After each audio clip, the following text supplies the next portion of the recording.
Hey everybody, and welcome back to Just a Mental Note. Today, we got our DSM-5 again, and we're going to be talking all about two types of dissociation. There is a whole section of dissociative disorders in the DSM. We're going to be looking at one specific one today, which is Depersonalization/Derealization Disorder.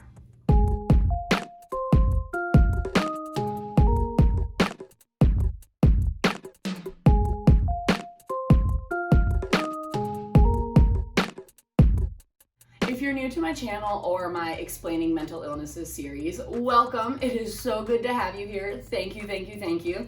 In this series, I use the DSM-5, which is the big giant book of mental disorders that at least clinicians in the US use to diagnose their patients. In this series, I pick one disorder per video and I explain the diagnostic criteria, the diagnostic features, maybe prevalence, course information, just kind of giving you an overview on what that specific mental illness is. I already said that in this video, I'm going to be focusing on one specific dissociative disorder, and that is true, but I also kind of wanted to explain to you what dissociative disorders are, what dissociation is. The terms dissociation, depersonalization, and derealization are very similar. So I kind of wanted to explain the difference between them, explain what dissociation is, and explain what dissociative disorders are, so that way you have a little bit of background information before we go straight into the disorder. So this is the first page of the dissociative disorders chapter, section in the book. So this is how the DSM introduces dissociative disorders and explains them and their symptoms very briefly before it goes into every single specific disorder. Dissociative disorders are characterized by a disruption of and/or discontinuity in the normal integration of consciousness, memory, identity, emotion, perception, body representation, motor control, and behavior. So this means that, and I really don't like using this word because what is normal? But in a normal person or in the normal integration of a person, your consciousness, your body, your emotions, your identity, your perceptions, memory, motor control, behaviors, all of that are integrated and they feel as if it's all one person. And with dissociative disorders, those things aren't integrated, so your actions or your behaviors or your thoughts may seem like they're coming from somebody else or they're detached from you in some way. There's just this disconnection between your body, your mind, your thoughts, your emotions, all of these sorts of things. There's some sort of disconnection in there somewhere. Dissociative symptoms can be grouped into two groups.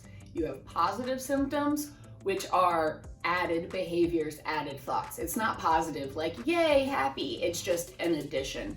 So positive dissociative symptoms include things such as defragmentation of identity, depersonalization, and derealization, which we will be getting into later. But these are things that are added to your life. Whereas you also have negative symptoms where it's subtracting something from your life. It's taking away something from, again, a normal functioning person. And the negative dissociative symptoms that they explain in here are amnesia. So with a positive symptom like derealization, you're adding that symptom on. It's an additional thing that you have to deal with. Whereas the negative symptoms like amnesia, that takes away your memory, that takes away something from you. So that's why it's negative. It's a little confusing because positive seems like a good thing and negative seems like a bad thing, but it's really just like, are you adding or are you taking away something from this person's normal functioning? The book explains these symptoms as dissociative symptoms are experienced as A, unbidden intrusions into awareness and behavior with accompanying losses of continuity in subjective experience. And those are the positive dissociative symptoms. Or B, inability to access information or to control mental functions that normally are readily amenable to access or control. So this is these negative symptoms. It's a person can't access information in their brain. They can't access memories. Maybe they can't access certain mental functions. They just can't get it right in there. And a lot of times that can cause amnesic barriers. Amnesia is very common with a lot of these dissociative disorders. One more general thing about dissociative disorders before we get into the diagnostic criteria for the specific disorder we're going to be looking at. But I thought that this was really important to mention. The dissociative disorders are frequently found in the aftermath of trauma, and many of the symptoms, including embarrassment and confusion about the symptoms or a desire to hide them, are influenced by the proximity to trauma. So this means that these disorders many times, not always, but many times, are caused by trauma. And the more trauma, the closer you are to that trauma, the more intense those symptoms are and the more symptoms that you experience in general. Moving on from the general information into our specific disorder of the day. That sounds terrible. Disorder of the day.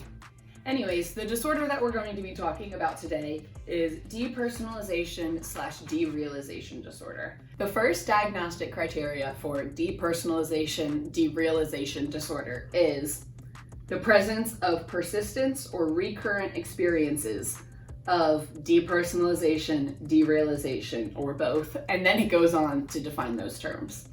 So, the definition for depersonalization is experiences of unreality, detachment, or being an outside observer with respect to one's thoughts, feelings, sensations, body, or actions. For example, perceptual alterations, distorted sense of time, unreal or absent self, emotional or physical numbing. So this is when a person feels disconnected from themselves. They feel disconnected from their emotions, from their thoughts, from their behaviors. They may have an out-of-body experience. Depersonalization is very much a disconnection from yourself, whether that be, again, from your emotions, your thoughts, your behaviors, all of the above. In depersonalization, that disconnect is from yourself. You don't feel connected to a specific perception, memory, thought, behavior, whatever it is. The disconnection is within that person. Derealization is experiences of unreality or detachment with respect to surroundings. For example, individuals or objects are experienced as unreal, dreamlike, foggy, lifeless, or visually distorted. So this means that the disconnect is between you and the surroundings.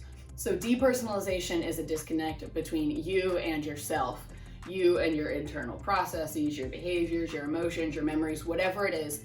Depersonalization is a disconnect within you, whereas derealization is a disconnect between you and your environment. It almost feels like you're walking around in a dream. And this happens to me quite often. I will literally have to go up to Jake and he sometimes will pinch me. He's like, no, look, you're real. It's okay. You're real. And it's because everything feels like a dream and I don't know how to explain it other than that. If you've ever had a lucid dream, which is an actual dream where you know that you're dreaming and you can kind of control your dreams and those sorts of things, it's almost like I feel that feeling, but I'm awake. So I think that I'm dreaming, but I'm not. It's very uncomfortable. These feelings are very uncomfortable. It's not comfortable to feel disconnected from yourself or the surroundings around you. But I think that the thing that scares me the most is the danger aspect, because if you don't feel connected to yourself or your surroundings, your chances of doing things that could get yourself hurt go way up. The second diagnostic criteria is during the depersonalization or derealization experiences, reality testing remains intact.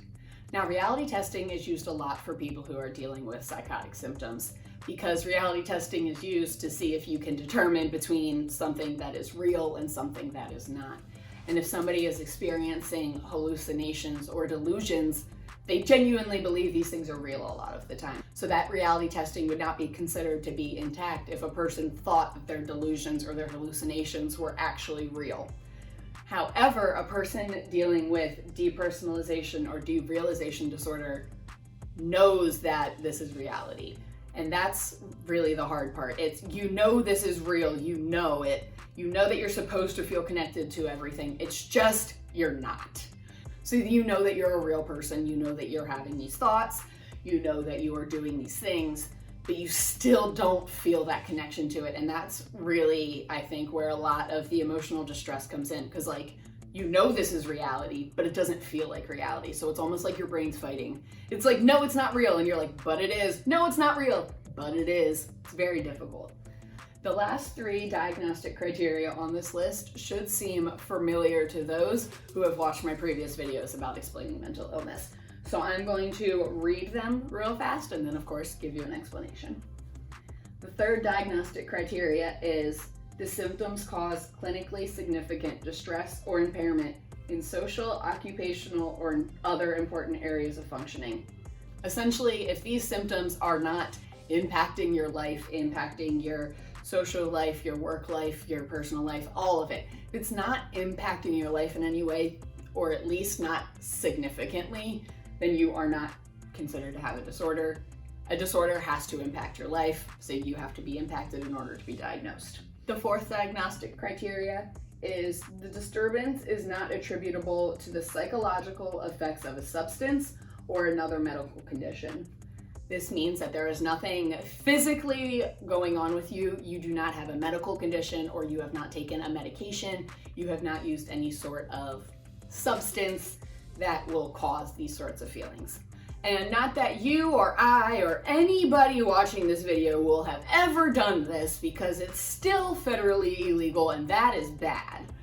But these symptoms can be very similar to the feeling that you get when people smoke pot.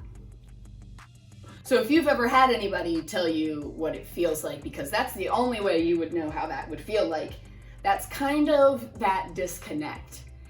But again, if you're smoking something, you don't have this disorder because you're taking a substance to cause that. A person with this disorder experiences those sorts of things, those sorts of symptoms, feelings, without smoking, taking anything. It's not a medical condition. It's literally just their brain doing it on its own.